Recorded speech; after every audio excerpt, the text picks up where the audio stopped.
Bueno, y continuamos en Canal 54, os lo decía yo hace tan solo un ratito, que nos vamos a acercar a la Asociación de Enfermos de Familiares de Anorexia y Bulimia. Lo vamos a hacer de la mano de su psicóloga, de Marimar Herrero. Muy buenas noches, Marimar. Buenas noches y gracias por invitarme. Gracias por estar con nosotros, porque además creo que es importante que cada vez más hablamos de la necesidad de otorgar visibilidad al tejido social. Siempre hablamos de la cantidad de asociaciones, de fundaciones que tenemos en nuestra ciudad. Buen ejemplo de ello es la vuestra. Vamos a hablar, si te parece, no solo de la programación que lleváis a cabo, sino también de cuál es vuestra misión, vuestro acometido, porque no sois para nada una asociación joven, porque lleváis ya con un amplio recorrido a vuestras espaldas. Os creasteis nada más y nada menos, Marimar, que en 1996. Sí, se creó en 1996 y yo entré en 2003. O sea que ya llevaban su tiempo también cuando yo entré, y en 2004 fue ya cuando empecé a hacer la prevención de trastornos alimentarios, que digamos que es lo más importante. ¿Cuál es el objetivo de la asociación? Porque yo creo que es necesario aclarar algunos campos, algunos temas relacionados con la anorexia y la bulimia, para ver si podemos también romper con algunos tabúes o con algunas cuestiones o estereotipos que a lo mejor circulan sobre estas enfermedades. ¿Cuál es el objetivo fundamental de la asociación y quiénes lo integran? Vale, el objetivo principal es sobre todo acoger a los familiares, que es para lo que en principio se creó. Porque, claro, el enfermo podía ir a salud mental, pero la familia no sabía qué hacer. Entonces empezaron a reunir personas que tenían el problema, empezaron a reunirse en cajas de ahorros, luego ya les dejaron un trocito en cáncer, y luego ya tuvieron su propia sede en la calle Jerez número 13. Y el objetivo era ese, el que en la familia pudieran ver que había más familias con ese tipo de problema, que además los padres podían hacer mucho por la curación, las pautas que podrían llevar a cabo con los enfermos, porque cuando la familia trabaja también y tiene buenas herramientas, la curación es mejor. Porque a veces, pues claro, los padres no tienen instrucciones y justo lo que les van a decir a los afectados es lo que va a hacer que se mantenga la enfermedad, porque piensan que es lo mejor para poder cuidar a sus seres queridos. Marimar, ¿existen muchos estereotipos o mucho desconocimiento acerca de la anorexia y la bulimia? Existe muchísimo desconocimiento, muchísimos mitos como que lo tienen porque quieren, es un capricho. Algún padre ha llegado a la asociación diciendo con un par de tortas se le pasa, lo tiene porque quiere. Realmente no es así, es una enfermedad mental grave, y como enfermedades mentales graves necesitan su tratamiento, y ese tratamiento es la forma de curarse. No es cuestión de fuerza de voluntad, no es cuestión de que cuando quiera lo dejo, es cuestión de un trabajo además largo, complejo, pero que se curan, que también es importante decirlo, porque cuando escuchamos estas enfermedades normalmente las escuchamos más como modelo que se ha muerto o que se ha suicidado, con lo cual nos alarma también, y los padres llegan con esa alarma. Y hay que desangustiarles, decirles, no os preocupéis, que esto se puede curar, que hay muchas soluciones, que si no se puede solucionar de esta manera, se puede solucionar de otra, que la solución es interdisciplinar, o sea, que no solamente, sí que es verdad que el trabajo psicológico es fundamental, pero que también es importante a veces una medicación, es importante con el psiquiatra, también es importante el trabajo nutricional, el trabajo de la enfermera, o sea, un trabajo multidisciplinar es muy importante en este tipo de problemas. Yo te lo he preguntado porque también se escuchan cosas como que es una enfermedad solo de mujeres, como que es algo que solo afecta a los jóvenes. No sé si seguís escuchando este tipo de comentarios. Sí, no solamente se escuchan esos comentarios, sino que cuando llaman los chicos con supuesto trastorno de la conducta alimentaria y les propones acceder a un grupo de chicas, te dicen que no. Y precisamente es por eso, porque como se considera enfermedad de chicas, creen que les van a tratar de homosexuales, cuando la homosexualidad no tiene nada que ver, o la opción sexual no tiene nada que ver con un trastorno de la conducta alimentaria. Puede haber heterosexuales, homosexuales, incluso la edad que decías. La edad, hay porque niños. Hay a veces que se vincula a la adolescencia, pero no es así. No es así. Hay niños, hay adolescentes, hay adultos. E incluso con los cambios del embarazo también puede llevar a un trastorno de la conducta alimentaria. Hay unos factores de riesgo precisamente por ese cambio en el cuerpo o cambio corporal, porque pues, te puedes haber caído, te han escayolado, no puedes moverte, hay un cambio corporal, no lo aceptas, y puede haber también un trastorno de la conducta alimentaria que, claro, tiene que haber una vulnerabilidad detrás, no es tan fácil. O sea, no cualquiera puede caer, afortunadamente. pero sí que es verdad que cada vez hay más personas con el problema, más edades, cada vez más pequeños, o sea que... Marimar, ¿en qué ha cambiado la asociación desde que se creó o desde que accediste a ella hasta el momento en el que nos encontramos? Porque me imagino que el primer objetivo era el que comentabas, ¿no? El que unos familiares se pudieran reunir, Sí. luego habría una serie de retos, imagino que a lo largo de todo este tiempo se han ido cumpliendo, pero ¿cómo ha ido evolucionando esa actividad, el trabajo, también el apoyo de los familiares indiscutible?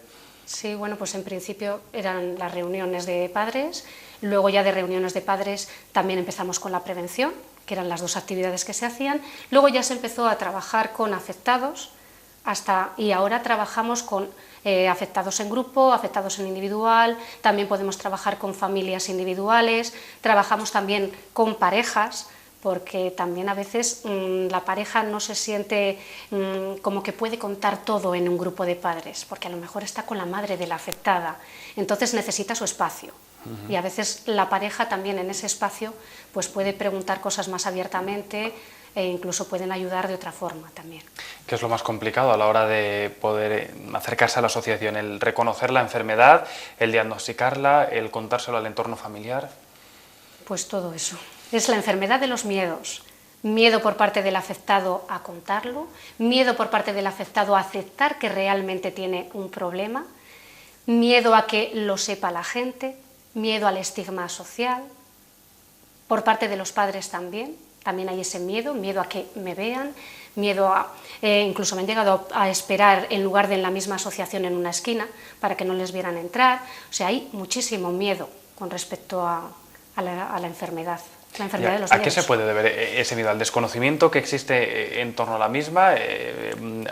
¿A esos estereotipos que se han creado? Sí, un poco todo, incluso a la culpabilidad, porque si ya se sienten bastante culpables los familiares, incluso el mismo afectado se siente culpable también, pues tampoco quieren que más gente les culpabilice. O sea, es un poco todo. Luego también el miedo a pasar por la asociación muchas veces es por el tener que volver a contar otra vez lo mismo que les hace sufrir, es como que volvieran otra vez ahí a ahondar en la herida.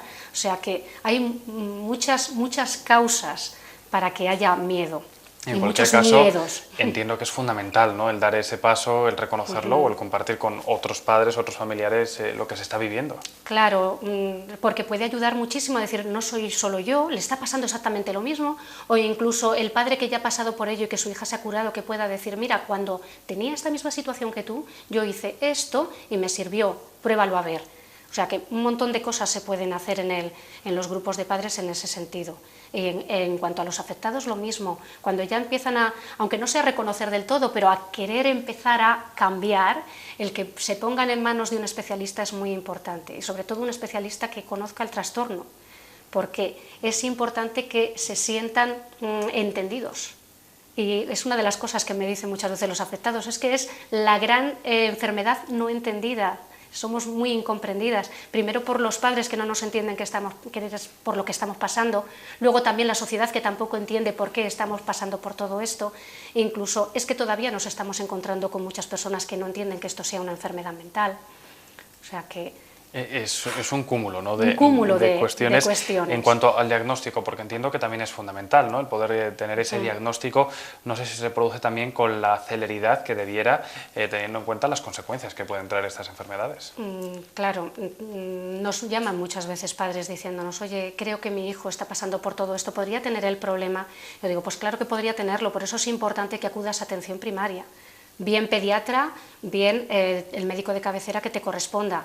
Y él va a ser el que te pueda derivar o bien a salud mental o bien a la unidad de trastornos alimentarios, con lo cual cuanto antes se pongan en manos de especialistas, muchísimo mejor. Marimar, vamos a hacer un alto en el camino. A la vuelta hablamos también de la situación por la que atraviesa ahora mismo la asociación, de esa programación que tiene entre manos para que la gente pueda conocer un poquito más vuestra actividad, pero que también pueda hacerse partícipe, ¿no?, de esas propuestas que estáis planteando, pero va a ser todo en unos minutos.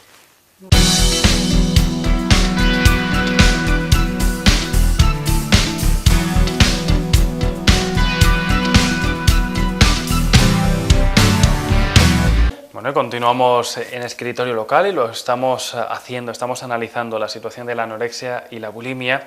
Lo hacemos de la mano de la Asociación de Enfermos de Familiares de Anorexia y Bulimia de nuestra ciudad, de la mano de Marimar Herrero. Y te decía yo antes de irnos a publicidad, Marimar, que es importante también conocer la situación actual de la asociación, porque creo que es una pregunta obligada en la coyuntura en la que nos encontramos. Pasáis por aquí muchísimas asociaciones, entidades sociales, muchísimas que estáis desempeñando una labor fundamental. Muchas veces hablamos de la importancia, ¿no?, del tejido asociativo, y en una época como la actual se está poniendo de manifiesto que Burgos puede dar ejemplo, ¿no?, de ese importante tejido asociativo.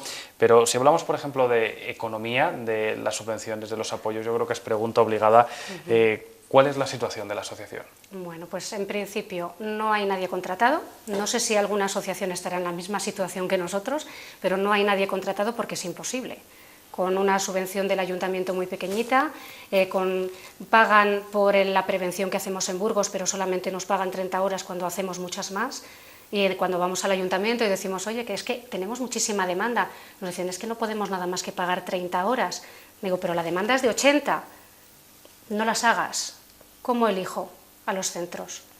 No me da la gana elegir, porque en muchos centros estoy encontrando muchísimas personas con riesgo y detecto personas con riesgo que tienen el trastorno de la conducta alimentaria. Entonces, bueno, vale, pues desde el ayuntamiento no hemos conseguido nada, he intentado ponerme en contacto con la Junta de Castilla y León, me iba a recibir el consejero, pero en Valladolid. Y yo, claro, dije, yo a Valladolid no me desplazo. Si queréis recibirme, pues podéis venir por Burgos y yo, vamos, os abro las puertas de la asociación, encantada de la vida. Entonces, bueno, ahí estoy esperando. Si en algún momento quieren venir a ver la asociación y ver por la situación en la que estamos, pues lo pueden ver. Hemos también intentado hablar también con entidades privadas, como supermercados, otras entidades que se dedican a la alimentación, pero ya nos dicen que están con otras asociaciones, como que la nuestra pues ahora no es lo más importante. Yo te lo pregunto porque es curioso, ¿no?, y llamativo que una asociación pueda subsistir casi sin recursos, porque seguro que la pregunta que se está haciendo mucha de la gente que nos ve es cómo se logra, ¿no?, realizar ese trabajo, esa cantidad de talleres que se desarrollan, esa cantidad de sesiones que estáis desarrollando sin ningún tipo de recurso. Sin recursos, pues a mí me pagan pues gratificaciones, no estoy contratada, pero digamos que tengo un interés muy grande en que estas enfermedades pues se curen o por lo menos se prevengan. Entonces, como te decía antes, cuando yo estoy yendo a los colegios, estoy viendo personas que pueden pasar por ese problema, no puedo elegir. Entonces, ¿Cómo reciben los centros docentes a la asociación? Porque no sé si son ellos los que se ponen en contacto con vosotros, sois vosotros los que ofrecéis esas charlas, esa toma de contacto, ¿no?, con los chavales. ¿Cómo se ponen en contacto y qué te encuentras en los colegios de Burgos? Sí, bueno, lo primero es que estamos dentro de la oferta educativa de la ciudad abre tus puertas, en la parte de salud joven. Entonces, pues los centros, o bien por un profesor que le interese, o bien los orientadores, son los que buscan, y en septiembre tienen todo el mes para solicitar los talleres. Entonces, el ayuntamiento es el que dice, pues hay tantas horas, y nos dicen a nosotros, pues podéis elegir vosotros, como te comentaba antes, y bueno, pues ya te digo, yo elijo a todos. Entonces, una vez ya que vamos a los centros, pues luego pues nos podemos encontrar grupos de todo, grupos muy interesados o grupos que no les interesa mucho lo que les estás diciendo, pero la mayoría, la verdad es que sí que les encantan los talleres. Tenemos unas evaluaciones finales, y en esas evaluaciones finales pues la mayoría pues te ponen de notable para arriba, o sea que en ese sentido estamos muy bien valorados. Y luego en esa evaluación es donde vemos la detección de un posible trastorno alimentario. Les preguntamos que si siguiésemos las sesiones, ¿qué es lo que a ellos les gustaría trabajar? Si te dicen que les gustaría saber cómo se logra un cuerpo perfecto, o cuál es la dieta perfecta para bajar 2 kilos, o cuáles son los alimentos más perjudiciales, o cómo quitar el hambre, o si tengo un trastorno alimentario, ¿qué pasa? Ya te están diciendo esas cosas, entonces ya dices, aquí puede haber algo. O bien es la propia persona la que puede estar pasando por el trastorno o está iniciando, o bien conocen a alguien que pueda tener el trastorno. Entonces yo cojo esa evaluación, se la llevo al orientador, y el orientador con el tutor por la letra pueden averiguar quién puede tener el problema. Y entonces pues a veces me llaman. y voy al centro y hablo con la persona. O sea que, fíjate si hago cosas. La labor no queda solo en esas actividades, ¿no?, que se desarrollan en los centros docentes. Sí que me gustaría tratar también, Marimar, esa programación que desarrolláis de manera paralela a la que estáis bueno, pues llevando a cabo a través de La Ciudad Abre Sus Puertas, de ese instrumento, ¿no?, municipal, porque sé que en los últimos días habéis tenido un taller precisamente de imagen corporal, de redes sociales, porque a mí, por ejemplo, me llamó mucho la atención el título, porque imagino que todo este campo de redes sociales, de internet, todas estas nuevas tecnologías a las que nos vamos abriendo también tienen sus riesgos, sobre todo si no se manejan correctamente. Exactamente, de eso se trataba, de hablar a los chavales de que hay unas páginas o que hay unas cuentas en las que hay apología de este tipo de trastornos, en las que te cuentan cómo hacer para adelgazar y que no pasa nada si tú haces esas cosas. Les poníamos también la última campaña contra anemia, en la que pues, se veía un poco pues, las páginas que podían decir, cómo poder adelgazar, y luego que hay otras páginas que pueden ser mucho más interesantes para ellos, como por ejemplo protegeles.com, en las que hay líneas de ayuda, no solamente para los trastornos de la conducta alimentaria, sino el ciberbullying, que el ciberbullying también puede llevar a trastornos de la conducta alimentaria, y también el trastorno, también si hay acoso, o sea que hay unas líneas muy interesantes en Protégeles, o sea que la red puede ser una herramienta muy buena también para trabajar estas cosas. Tiene sus dos vertientes, ¿no? Además, imagino que esto daría para mucho, sobre todo si hablamos de la indefensión que puede sufrir la persona que está realizando ese uso de las redes sociales o de internet, cómo se persigue o no se persigue, hasta qué punto llegan las leyes. Eso será otro tema en otra ocasión, Marimar, porque podríamos hablar largo y tendido. Sí que me gustaría centrarme en otra de esas propuestas que tenéis de cara a los próximos días. En apenas unas semanas, el día 20, la presentación de Los Niños Perdidos, un libro que se presenta esta misma semana en Madrid, pero que vamos a tener el privilegio de que se presente también en Burgos. Pues sí. Sé que has tenido mucho que ver. Cuéntanos un poquito en qué va a consistir el acto y en qué consiste ese libro para la gente que nos esté viendo y quiera acercarse a conocer esa publicación. Sí, pues bueno, en principio pues el acto va a ser en la Facultad de Humanidades el día 20 de mayo a las 6:30. Vamos a tener una pequeña conferencia que la voy a realizar yo, en la conferencia va a consistir en los trastornos de la conducta alimentaria, qué hay detrás, en la que vamos a hablar un poquito más de esos mitos que hemos hablado antes, y luego ya haría ella la presentación del libro, un libro en el que ella quiere concienciar a la sociedad de lo que es realmente la enfermedad, un libro en el que además quiere ayudar a otras personas que han pasado por el mismo problema, porque ella se ha curado, y eso es lo importante, el que ella puede decir, yo me he curado, tú también te puedes curar y yo te puedo ayudar también.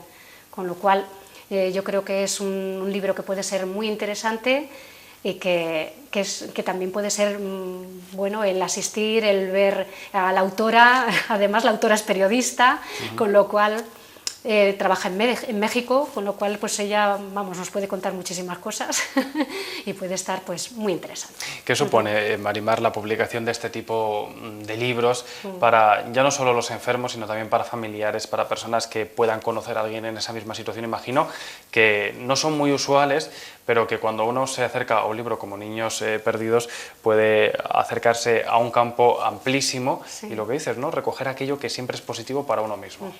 Y la esperanza, sobre todo eso, ir con la esperanza de que es una enfermedad que se cura. Y entonces yo creo que eso también puede ayudar a la gente a que no tenga tanta culpabilidad y se fije mucho más en cómo ayudar a curar, sobre todo los padres. Bueno, ahora que hablo de esperanza, yo todos o casi todos mis PowerPoints tienen de fondo el verde.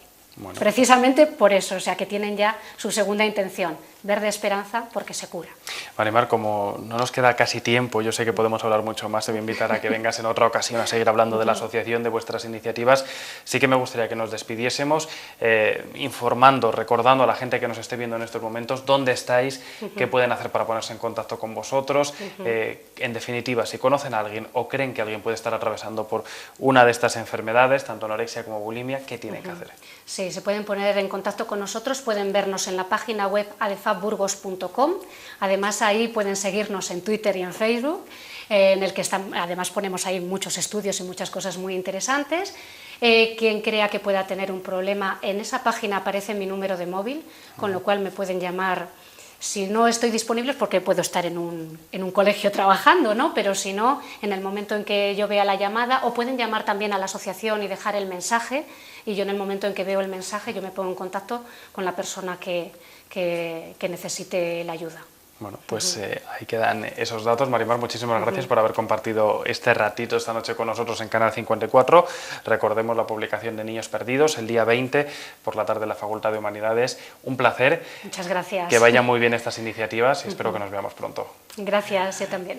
Y nosotros continuamos en Escritorio Local.